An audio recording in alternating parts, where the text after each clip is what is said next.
Our script's similar to Stranger Things in demand, and our period films in demand more generally. So I don't think the project being a period piece necessarily makes it more attractive. And in general, especially in regards to independent film, a period piece is going to make it less attractive just because there's all this expense that comes along with it.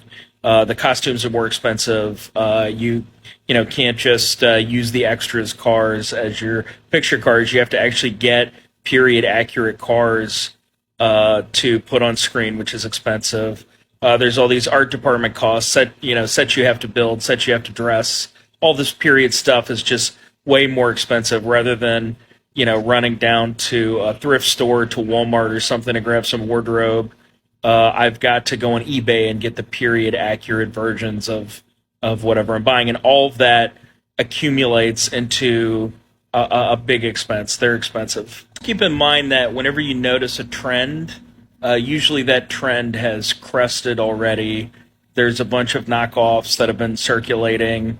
The agencies are probably tired of reading the knockoffs, and it's probably too late to jump on board that gravy train. Instead of aping trends that are so specific, try to stay inside of the main genres that have just been popular for 100 years. International thrillers have been a thing since Hitchcock was making movies in like the 20s and 30s. Action movies always travel really well. Comedies don't travel as well just because comedies tend to be niche. Different parts of the world laugh at different things. So comedies probably not the best genre, but horror movies tend to travel pretty well.